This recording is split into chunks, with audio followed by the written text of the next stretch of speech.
me espanta a sociedade achar estranho um protesto que é a favor de uma causa pública. Todo mundo está pagando esse aumento, inclusive a polícia.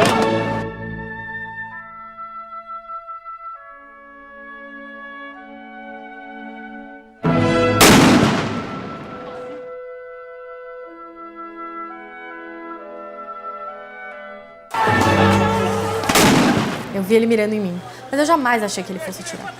Porque já tinham mirado em mim outras vezes naquela noite. Ninguém tinha atirado. Eu tava fazendo o meu trabalho, eu sou mulher, enfim. Você não imagina que um cara fardado com uma arma vai atirar na sua cara.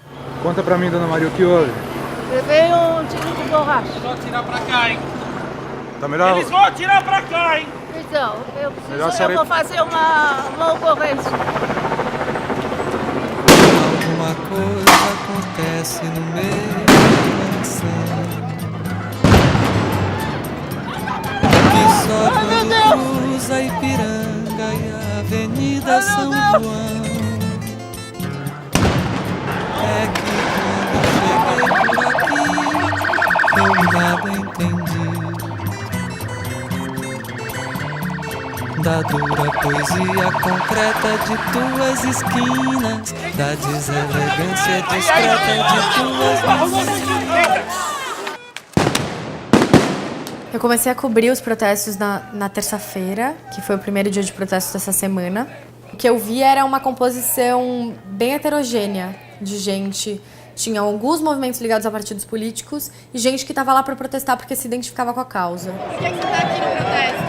Eu não consigo imaginar uma razão para não estar aqui, na verdade. Eu acho que é incrível que todo mundo finalmente esteja, sabe, saindo às ruas e, protestando por uma coisa que é de direito e que só vai acontecer quando tiver pressão da população.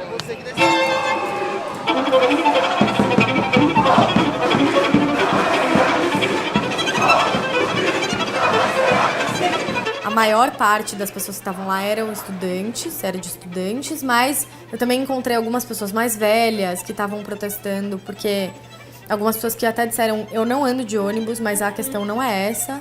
A questão é protestar porque o transporte público tem que ser um direito de todos, e numa democracia a gente precisa lutar pelo direito de todos. Eu tenho carro e tô aqui. Eu acho que todos também, porque quem tem carro acaba criando um congestionamento terrível. Às vezes deixaria o carro em casa se o transporte fosse de qualidade. Boa parte dos manifestantes não estava a fim de violência e não agrediu a polícia em nenhum momento, mas tinha uma pequena parte que estava ali na frente, que estava puxando um confronto, um conflito com a polícia, e que a polícia revidou e eles entraram em conflito, especialmente ali a partir do momento em que eles chegaram no terminal Parque Dom Pedro.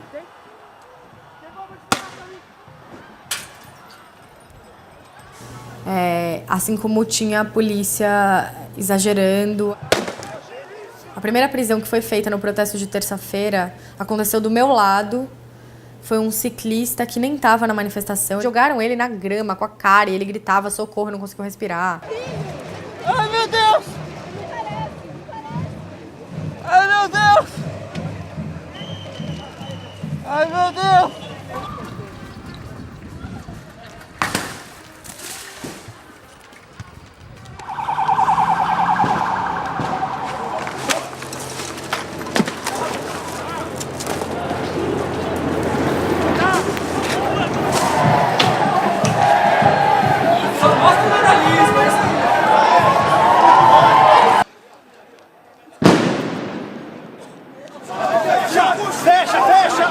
Gente, chama a ambulância! Chama a ambulância!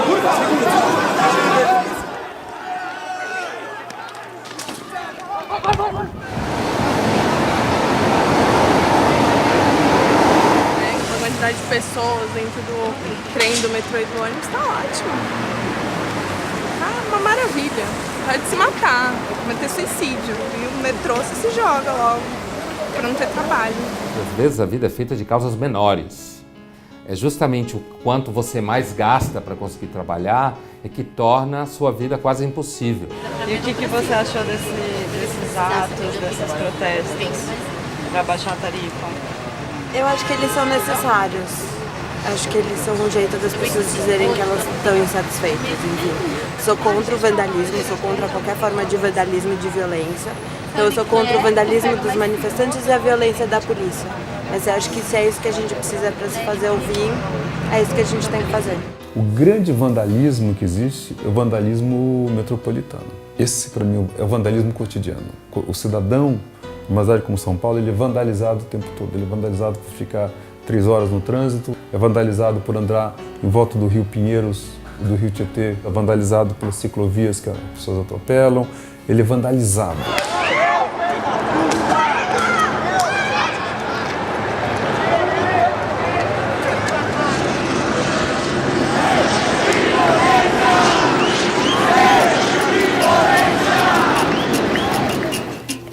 A quinta-feira foi selvageria, assim.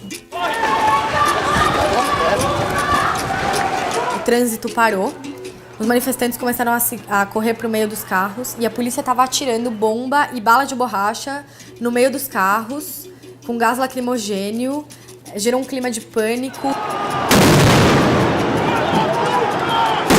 Tinha muita gente que não tinha a ver com o protesto, que estava ali no meio, cheirando gás lacrimogênio. Na quinta, eles foram mais armados.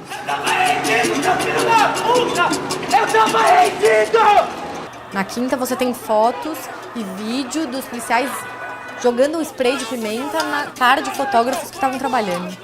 Não houve em nenhum momento, acho que isso precisa ficar muito claro, o interesse de impedir a cobertura jornalística desse evento. A tropa de choque não foi feita para dialogar. Aí você tem que chamar sociólogos, psicólogos. Não é uma tropa de choque, tropa de um diálogo, não é para dialogar. Fica aí, cara! Espera! Fica aí! Espera! Não! Violência! Não! Violência! Como todo mundo pode ver, a manifestação está pacífica, a manifestação tem bastante gente e nós não estamos com a intenção de quebrar nada. Qualquer jornalista que se aproximasse um pouco deles, eles apontavam a arma e falavam: sai daí, vai para o outro lado da rua. E eu cheguei perto com o meu celular, o policial apontou a arma de bala de borracha para mim e falou: você vai ficar aí mesmo? Você vai ficar aí? Não, tem essas... Eles estão tranquilos e parados com medo.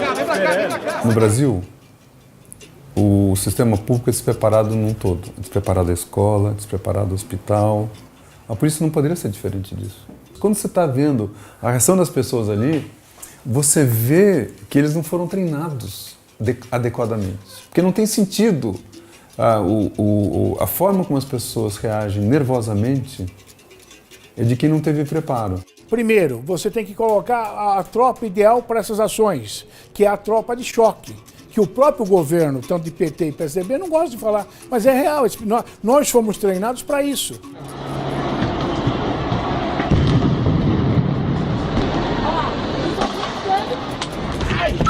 Vem!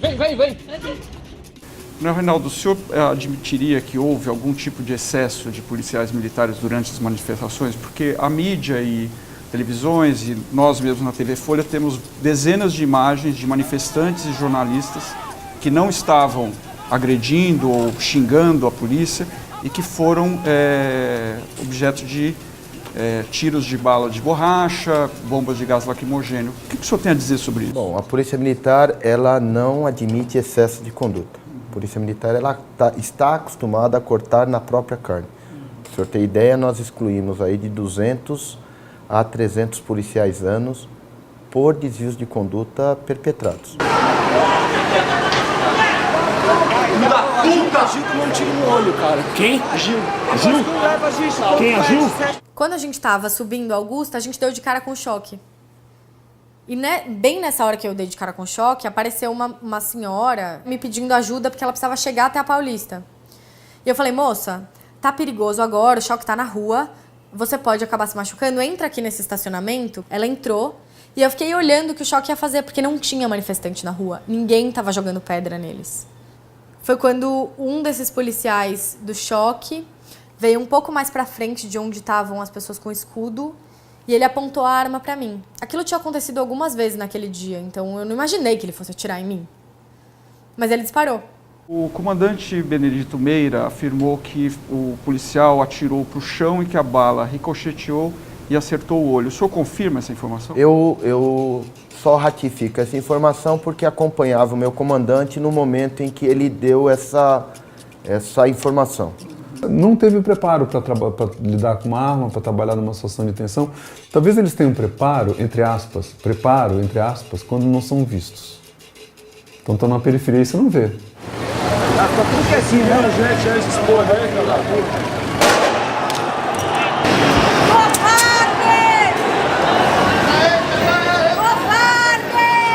Nós temos várias imagens que foram registradas de policiais militares na manifestação que não estão com uma identificação, como essa que o senhor está usando. Isso é normal que isso ocorra? Não. Várias imagens, não. Muitos policiais sem identificação. Não, na verdade não, e essas imagens podem ser e devem ser encaminhadas para o inquérito policial para que o policial seja responsabilizado. O anonimato na polícia militar, e assim como nós gostaríamos que o fosse entre os manifestantes, haja vista são inúmeros os manifestantes que cobrem os seus rostos, que usaram máscaras, procuraram se omitir, não é benéfico para nenhuma das partes.